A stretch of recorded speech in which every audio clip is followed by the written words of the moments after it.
Hello, Negros Oriental. Hello, Sillimanians around the world. This is Joshua Soldivillo. And this is Ronelyn Vailoces-No. You're watching Silliman.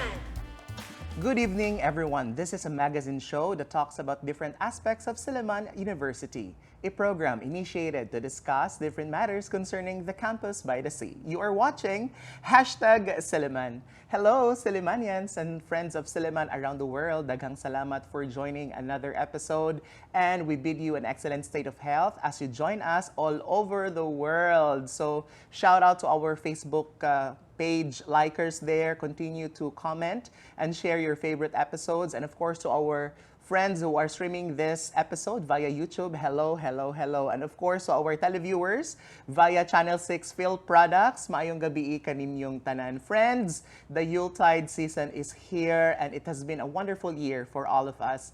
And to culminate our year for Silliman, we prepared one of the best episodes just for you. And of course, the best person to wrap up the year is no less than, I would say, the leader of our community. And, you know, leadership could mean a lot of things. It could be influencing others to be the best versions of themselves, or rallying people towards achieving a common goal. But here in Silliman University, it's more than that. And to unpack the details of that, we have invited no less than the president of the university. Friends, it's my honor to you to introduce tonight our guest, no less than Dr. Betty Cernol-McCann. Ma'am Betty, welcome to the show. Thank you very much, ma'am, for saying yes. It's always my pleasure, and good evening to you. All right. Kamusta, ma'am? How are you? I'm good. It's the end of the year, so it's like I have a lot of load for the past year. And then moving forward, I hope the load will be lightened, but with people like you and many others here at Silliman, I'm sure things will be better in the next year. Okay, Ma'am Betty, I'm not going to ask you all the leadership questions right away because I'm sure our televiewers are waiting for your answer about that. But I want to warm up our conversation with a slam book interview. When was the last time you have fill out a slam book, Ma'am Betty? Well, when I was in high school, and that's many moons ago. But yes, let's play the game. All right, okay. So I like my Betty, very game and very ready. Okay, so my slam book question is, what is your real name? My real name is Betty, and that's the long and short of it. Your nickname? That's it. Betty. Yes. And for some of my friends, they call me by my letter B. B. Yeah. Oh, like Beyonce, like Queen B. That's how they call me. All right. What is your hidden talent or hidden skill? Hidden talent. If you have a talent, do you hide it? Maybe. Well, I'm always known to have this talent to speak to you and to others. And that has been there since I could remember. Okay. But if that's a talent or a skill, well, Of course, that may be definitely so. it is a skill. Ma'am Betty, your favorite food? My favorite food when I was a child Until now? Or or until now, Yeah. It seems to have this timeline. Like when I was much younger, I always liked the humba of my mom. Oh my God, who doesn't Yes. love humba? But now, of course, I like fish. Any dish that is fish. Fish. based. Okay. Favorite expression? Favorite expression? I usually catch myself saying, hala. Hala. Very Bisaya. Hala. Dr. McCann, motto in life? My motto, I'm so influenced by, you do to others what you would like them to do to you. Is that the golden rule? The golden rule. All right. And I always remember my mom. Another that I remember always is, especially in a meal setting, when she says, if there's nothing good that you will say, then don't say Don't anything. say anything. Okay. All right. Last time you got kilig?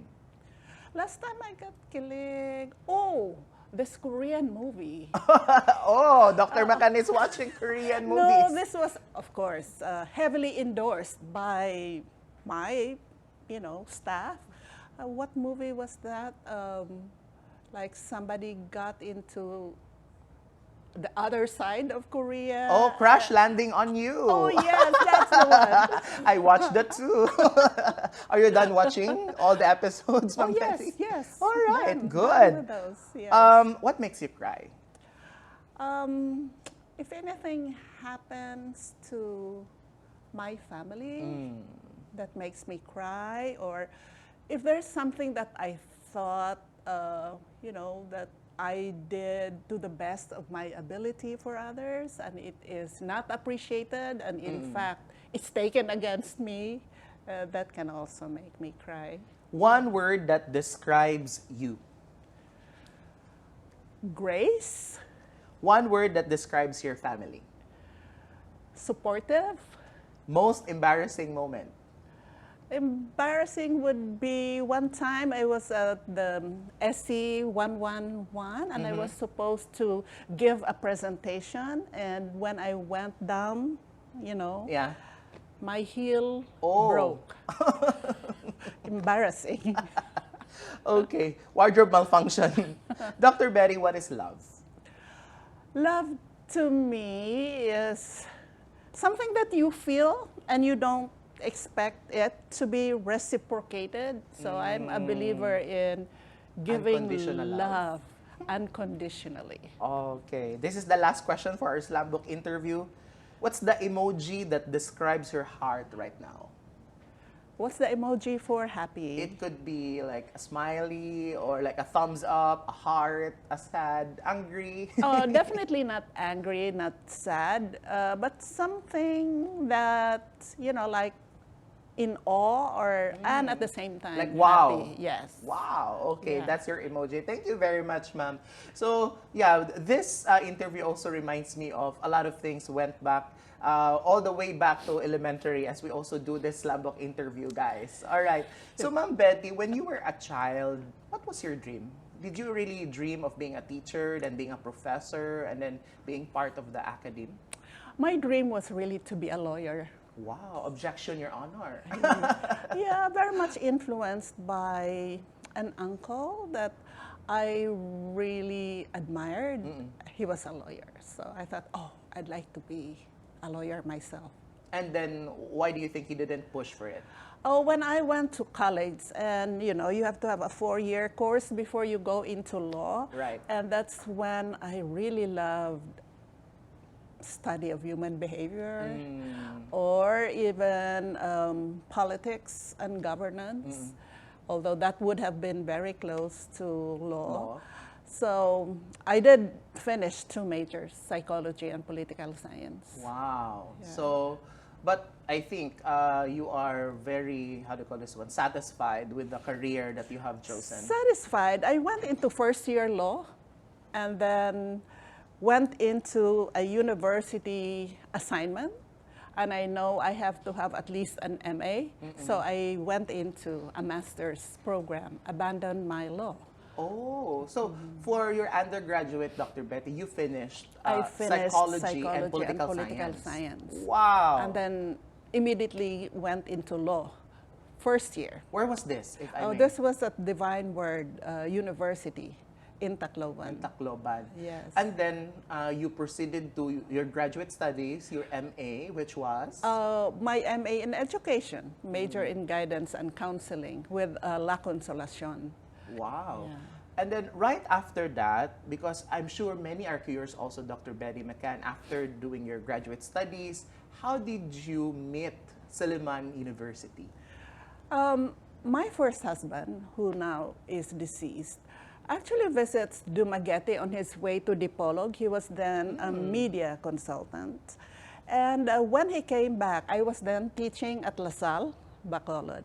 There was a need, I understood from him, for a teacher who also has a research background.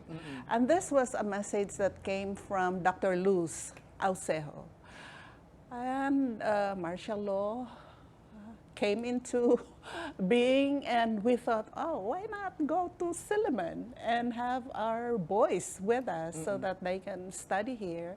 And that's when I joined as a teacher in the psychology department and also handled a project, an interdisciplinary project funded by the Ford Foundation, you know, somewhere in Balinsa, Sayao, where we had agriculture, we had chemistry, really an interdisciplinary study that I coordinated for Silliman. Wow. So that's one of the highlights of your career in Silliman University. When I joined Silliman, And immediately into teaching, research, and community-based activity. Wow. Yeah. So right after being at the psychology department, what happened next? In the psychology department, I became department chair a year after. Then I was invited to become the dean of the College of Arts and Sciences. Then a year or two after, became the acting vice president for educational programs. They changed the academic affairs into educational programs at that time. This was the time of Dr. Ted Cortez. And then I went back to the college as dean. And again, a few years after, I became the vice president for academic affairs, where every time there's, you know, some transitions, I get to be OIC president, acting president. Wow. So until I joined the United Board and was away from Silliman for about 13 years. 13 years. And after that 13 years? After 13 years, there was a search for president. I was invited to be one of the candidates. Wow. I was sponsored by the Dumaguete chapter. So the rest is history. And So- here we are doing this interview. Wow, Ma'am Betty, what a journey. What a Yes. journey it has been. We're just going to pause for a short break, but when we come back, after 13 years with the United Board, you came back as president, and you did not just become another president of the university, but in fact, you become the first woman president of Silliman University. When we come back, Dr. Betty, I'd like to ask, what does it mean for Silliman University to have its first woman president? Okay. Friends, all of that and more when #Silliman returns. Please stay with us.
Here are 5 reasons why I choose to study at Silliman University Elementary School.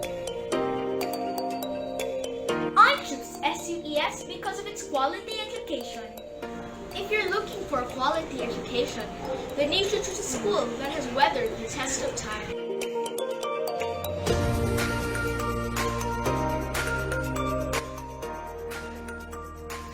SUES has been formally providing quality Christian education for 96 years now. It also has a Level 3 PAASCO accreditation status, the highest accreditation status that could be granted to an elementary school, which makes SUES among the best in the country. Now that's quality education. We choose SUES because of its soul. You heard it right. SUES has got soul. Silliman Online University Learning Management System. This school year, classes will be held online to keep us all safe. Through Soul, we can still learn, have fun, meet our teachers and classmates, and do so much more. And because classes are online, you can study at SUES wherever you may be, in the country or in the world. I choose SUES because of its balanced and holistic curriculum. At SUES, we have virtual clubs and organizations, health and wellness activities, as well as virtual library, guidance, and school health services, on top of excellent academic preparation. I choose SUES because it's dedicated and trained teachers. SUES has quality and well-experienced teachers who constantly train to upskill and upgrade their results. I choose SUES because it's my home. At SUES, I don't just study to learn. I study to become. I choose SUES. I choose SUES. I choose SUES. I choose SUES. We choose SUES. SUES, my school, my home. My choice. Come, be part of the SUES family.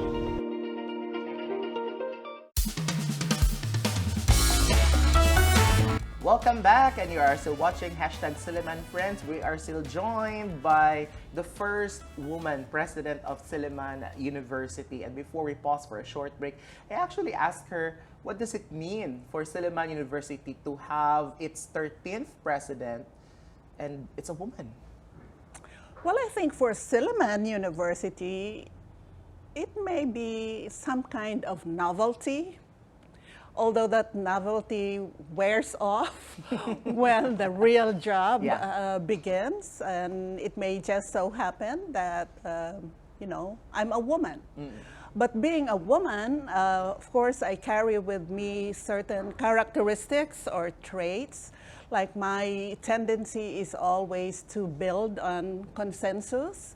And if there's any challenge or problem, it's always looking for the best solution and conferring with a number of people who may have something to contribute to the solution of that particular problem.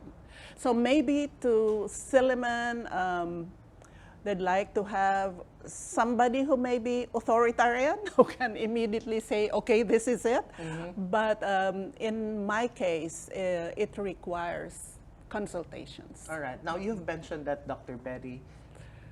Allow me to ask, what's the common misconception of people people in our community when we say president of Silliman? I think the common misconception is when you're the president, you're a know-it-all. And any problem that comes your way, you're supposed to have the solution. And to me, as you said, it's a misconception because for any solution to be effective, we must be able to diagnose the problem. Right. And bring in all the specialists so that we will have, the best in terms of how to go about finding a solution. And with to that, I think problem. that also takes time. It may take time, but I think what can speed up is the process of, building consensus. It will take time if there's only one person cracking one's head and trying to get the best, solution. But if it's a team effort, that's also a misconception. If it's a team effort, it doesn't mean that it will delay the process. It can right. also hasten or speed up the process because you have the specialists around. Right. So That makes sense, no? Because it could in fact be that catalyst, no? Right. To accelerate the process. Now, I've been meaning to ask this question, Dr. McCann. I'm sure every day you are this person in the university who gets to decide on a lot of things, whether minor, major, super major. I'm just curious, Dr. McCann, what is your decision-making process, especially if it's something very significant? My fallback position always, when there's something to be decided upon, is really to bank on existing policies, procedures, or processes. Because to me, if we break the rules, of this decision-making process, that can actually spin off into other problems that need to be solved, and then it becomes so messy. So where the rules, guidelines, procedures are clear, we must be able to meet and go by those processes. But if there is a new problem, that's when it's important in the decision-making process to touch base with the different units involved and really come up with what has caused the problem and how can this problem be best addressed. So I think that also takes a lot of, I would say, leadership skills, I believe, no? And you are confronted with all of this decision-making processes every day. And of course, you are not only a leader to the university, you also have to lead your own family. So how does a Betty Cernol-McCann get to balance personal responsibilities and professional responsibilities? At this stage of my life, in terms of personal responsibilities, my kids have their own families. So in effect, they're already taking care of their own families, from my youngest to the eldest. I have 3 boys, and I have now 6 grandchildren. So in terms of family life, it's really more like finding time to be together, have a nice, relaxing day together outside of the campus. But in terms of balancing, whether I like it or not, there's a tendency to always attend to organizational challenges. Yeah. And sometimes, all those family considerations get to have the second place. Well, given the fact that, they have now families of their own, which may also be to me a positive factor for people coming in as president who already are on that stage, like when their kids are already grown up, right. and they have their own families to take care. I can just imagine if it happens to one who also has children To juggle, right? so like that can be to me really a problem. Trying to find a balance. So I would say, Dr. Betty, from your answer, most of your time right now are dedicated for the university. Most of the time, I only have my husband to worry about, but I think it's also good to always be in communication with him, or even the decision to take this post. He has to be on board. 100%. Yeah, right. Dr. Betty, you have already got a lot of leadership posts, being a department chair, to a dean, VPAA, and now you're president, and I'm sure also in other organizations outside Silliman. So far, in your leadership stint, what has been your philosophy of leadership? In terms of leadership philosophy, it's always getting the best help and best support from among those who are charged with administering the university. If you have very good leaders, let's say vice presidents, then actually part of your job is lightened because of very good support team.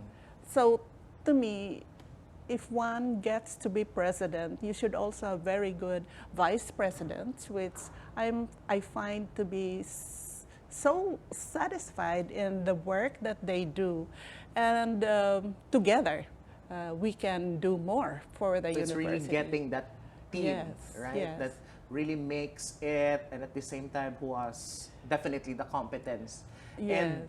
And so far in your leadership right now, Dr. McCann, what are the things that you are still learning? Because we would say, if you are a president, I would seem that you would seem to be in that that high level already of leadership experience. But are you still learning? I am learning. We have challenges these days that were not, experienced before. Like I joined in 2018.